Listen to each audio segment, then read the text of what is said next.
Ibu dan saudara-saudaramu mau berjumpa. Dia di luar, ingin berjumpa. Apa jawabnya? Ibuku dan saudaraku adalah saudara-saudaraku yang mendengarkan sabda Tuhan. Inilah bapak ibuku, saudara-saudaraku di sini. Jadi sepertinya ditolak. Maka kalau kita merenungkan hari ini, Bunda Maria, menurut saya, yang dirayakan duka citanya, menurut saya hidup Bunda Maria itu terus-menerus mengalami duka. Maka peringatan hari ini menurut saya seperti penjumlahan kumulatif gitu. Kesedihan yang dikumpulkan hari ini kita merenungkan Maria yang berduka cita. Pertanyaan untuk kita semua sebagai orang Katolik, sebagai orang Kristen, apakah hidupku, hidup Anda semua banyak mengalami duka cita karena kekristenan atau mengalami kegembiraan karena kekristenan? Kita merenungkan sabda itu. Apakah aku banyak mengalami duka karena aku menjadi Kristen atau aku mengalami gembira karena menjadi Kristen? Semoga sabda Tuhan yang kita dengarkan hari ini menguatkan penghayatan iman kita. Amin.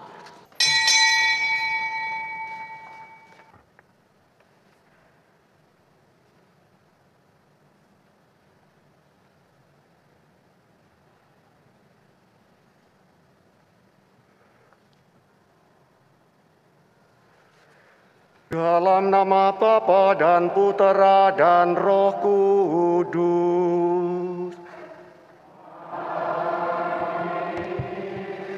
Tuhan bersamamu.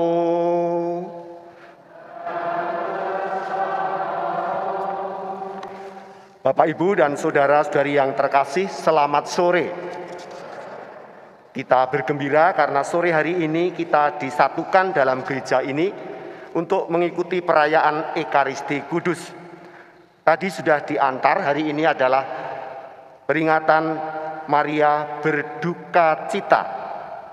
Maka sabda Tuhan yang akan kita dengarkan, yang pertama dari kitab Ibrani, di mana dikatakan Yesus Kristus berdoa dengan keluh kesah, dengan tangis, dengan kesedihan. Dikatakan demikian. Sementara bacaan Injil, ada dua pilihan, dari Lukas atau dari Yohanes. Saya memilih dari Yohanes, di mana Maria berdiri di bawah salib Tuhan kita Yesus Kristus sesaat sebelum Yesus menggembuskan napas terakhirnya. Sebelum melanjutkan perayaan Ekaristi ini, marilah kita bersama-sama mohon pengampunan dari Tuhan supaya kita layak ambil bagian dalam peristiwa ini. Kita tenang sejenak. Bapak, Ibu, dan saudara-saudari yang terkasih, sekali lagi selamat sore. Hari ini kita memperingati Maria berduka cita. Pikiran saya justru ingat pesta atau hari raya besar, yaitu Maria menerima kabar sukacita. Maaf, salah saya. Hari raya kabar sukacita. Hari raya kabar sukacita itu dirayakan 25 Maret. Saya jadi ingat,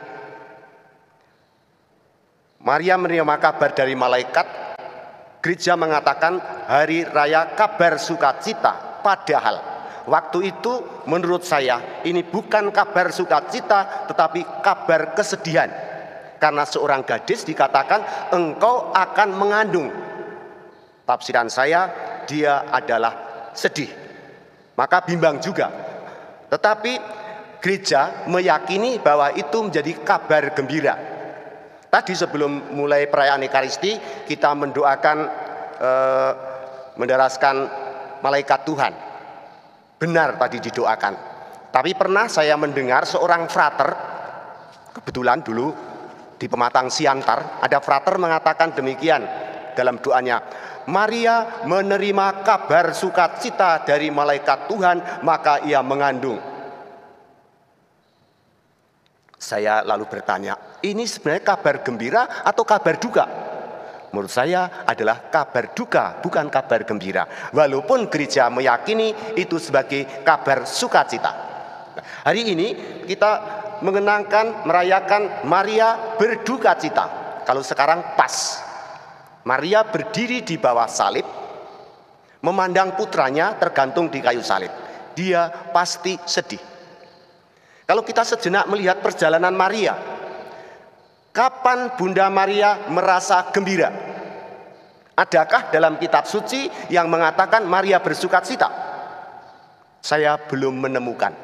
Saya menemukan hanya dalam doa jalan salib perhentian ke-13 dalam bahasa daerah. Saya ingat itu dikatakan di sana, Maria menerima tubuh jenazah Yesus dengan sangat sedih. Berbeda sewaktu di Yerusalem dia menerima Yesus di pangkuannya dengan gembira. Itu dalam doa. Tetapi dalam kitab suci saya tidak menemukan bahwa Maria bergembira. Pertama, mendapat kabar menjadikan sedih. Sewaktu Yesus lahir tidak di dalam gedung tetapi di kandang hewan. Mestinya sedih. Sewaktu umur 12 tahun dia hilang, dicari, setelah ketemu, apa katanya? Mengapa engkau mencari aku? Tidak tahukah kamu bahwa aku harus di rumah Bapakku? Ini ucapan Yesus kepada Yosef dan Maria. Lagi-lagi, sewaktu umur 40 hari dipersembahkan. Itu sebenarnya kemungkinan kedua yang bisa dibaca Injil hari ini. Sewaktu dipersembahkan dalam kenisah, lalu Simeon ada di sana. Apa dikatakan? Anak ini akan menjadi tanda perbantahan, kejatuhan dan kebangkitan orang Israel. Dan sebilah pedang akan menusuk di hatimu. Ini kata-kata Simeon kepada Maria. Lagi-lagi, kalau kita ingat sejarah sedikit tentang Maria. Sewaktu pesta di Kana, kita semua ingat pesta di Kana. Bunda Maria bicara, mereka kekurangan anggur. Apa jawabnya? Mau apa ibu? Waktuku belum tiba. Tidak enak itu. Tidak connect gitu ya. Tidak sambung begitu. Waktu Yesus sedang mengajar, banyak pendengar.